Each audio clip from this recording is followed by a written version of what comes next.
So the rain let up, we went ahead and pulled that radiator. Here we are. Yeah, did the water pump. Actually had a buddy of mine do it, and did a bunch of other stuff in here trying to get this thing back on the road every day. So I had to go ahead and pull it. Today it's supposed to rain all day, and again, this thing blew out on me like on a Wednesday, so Thursday, Friday, and then the whole weekend. Today's Monday. Been out of transportation, having to chase the wife's vehicle, and you know how that goes, especially when you got 2 kids. So almost an act of Congress, almost, but definitely having to smash the gavel to get it, I can tell you that. So just need to get this truck back on the road. So we pulled it out. Everything came out pretty good. I'm gonna swap out that fan clutch and a 2x4. What's a 2x4 all about? Well, 2x4, when you start breaking things loose, I'd rather smack the wrench, we'll say, with a 2x4 than with a hammer. It's a softer blow, and I don't know, that's what I had laying around. So let me show you this radiator. This is a radiator. Now initially when I took this thing out, what I was a little concerned with was that same day this thing went out, I went ahead and I ordered another radiator off eBay, because a local auto parts store, I'm sure, wants 4 times the amount of money as anything online. You know the deal. So I had to wait. I don't care, I'll wait. You know, it is what it is. So I pulled it out, and of course, what concerned me was when I ordered this damn thing, I didn't verify the leak on the radiator, and of course, that's always a little bit of a risk. But I kept shoving water and I didn't really see nothing, you know. Everything was closed up, everything was put together.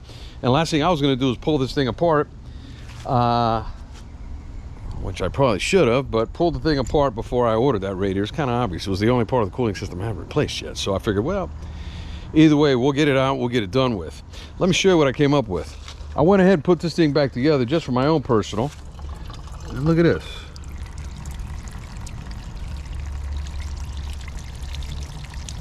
Yeah, nice, huh? Yeah, that waterfall ain't supposed to be there, but at least now we got a confirmation that it was busted. So I'm waiting for FedEx to show up with the radiator. We'll slap that bad boy in there and we'll be back on the road. I was gonna show you a video of me taking out and all that good stuff, but there's so many videos of taking radiators out, I didn't want to bother with that. So I just figured I'd keep you guys posted, let you know what's going on with that good old dually of mine.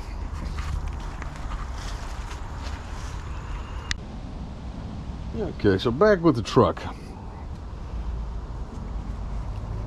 tell you guys a little story. After I got that water pump done, truck was fine. Occasionally, after about 3 weeks, it was looking for a little bit of water. I looked around, I didn't see nothing. I definitely wasn't gonna go through this whole formal impromptu test system, all that, pressurize this, let it run for an hour. I didn't have time for that bullshit, man. I just had to roll out, you know what I mean? So I suspected possibly that throughout all this, that could have been a fan clutch. Now, before I get on to that, I'll tell you a little bit of story about this leak, since you just saw it. That leak would only come on after this thing sat for a while. It had to build up some heat and it had to build up some pressure. I had to be sitting in traffic. So what would happen is that crack would not leak consistently. So you look underneath the truck, there's no water or coolant.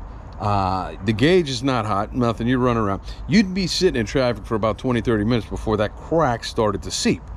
So unfortunately, because it was doing that, anytime you parked the truck and looked around, you didn't see anything. You didn't notice anything. So it was hard to say, and again, it was on the back burner. I've been real busy. I just didn't want to bother going through the proper diagnosis, which in theory I probably should have, obviously, but I didn't.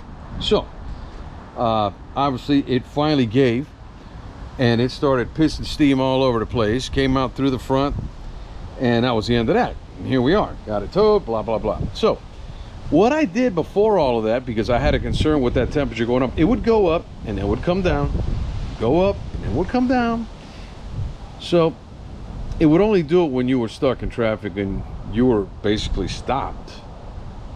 So my first assumption, because I didn't see any water coming out or steam or anything like that, cool, whatever, it was probably maybe a lazy fan clutch. So I ordered a fan clutch, and it's a good thing I did ultimately. But that last trip where the truck overheated honestly was a shakedown run. I was looking to see what it was going to do, because I'll go to a certain area and there's about 15 minutes of heavy traffic that I go to, and 15-20 minutes, that was going to tell me the story of whether or not adding a little bit of oil and topping everything off was going to handle that, or if I still needed to go deeper and further with it and possibly go after that fan clutch. So off it went. Here we are. So obviously, oh well, don't worry about that creature there. Very disrespectful cat we got. Found that cat at a shop. Long story short, 5 days old, and here we are. But anyway, I went ahead and I ordered this fan clutch. Now, when I got this fan clutch in, it came in a GM genuine box. As you can see, that's what I wanted. I figured, you know what, I'll spend a little extra so that I don't have to get back in there and deal with some cheap aftermarket fan clutch and run the risk of overheating the truck to save $100, 50 bucks or whatever. So I ordered it in, and this is what came in. You see? Now, the first thing that I noticed is there's no part numbers on this thing anywhere. Has no part numbers, has no stickers, has no scribes, has nothing. How do I even know that that's a factory part? Why? Because it came out of a box that looks like somebody put a sticker on it? Whatever. I considered just getting rid of it, sending it back. I figured again, on the day that I took this truck out, it was going to be a shakedown, and I was going to tell me if I was going to use it or I wasn't going to use it, whatever. Long story short, everything blew, like I've said already 9 times. Here we are, pulled it out. Now, here's the factory one that was in the truck, and here's the new one. Ironically, yes, it does look identical. Okay. There's no numbers on that either. There's no part numbers. There's no nothing on that. So I guess this is one of those deals that they probably farmed out that part and they rebox it and then they sell it to you, the factory, GM, and that's that. So, I mean, really, that kind of ends that argument, sort of. People say, well, spin the blade, stick your hand in there and spin the blade, see if it feels kind of lazy. Well, you know what? It didn't feel all that lazy. I turned this, and it turns, and it's kind of stiff. But what I did notice is when I turned this one, oh man, this one's gotta be easily, I'd say 40% stiff. So the hand trick is bullshit. It really is.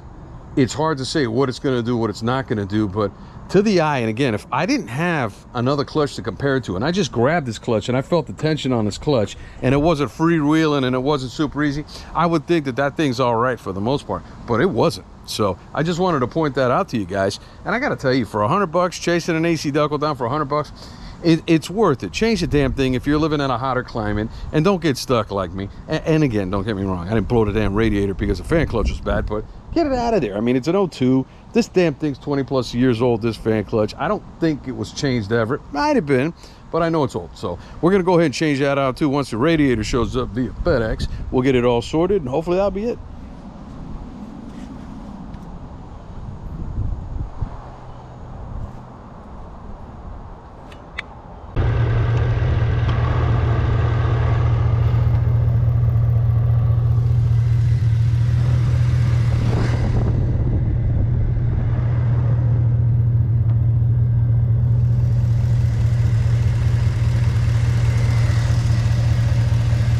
In the rain, done deal. That's the end of that.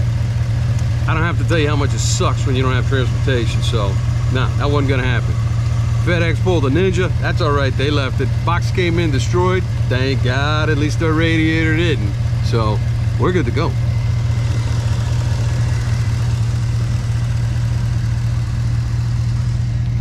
See you in the next one.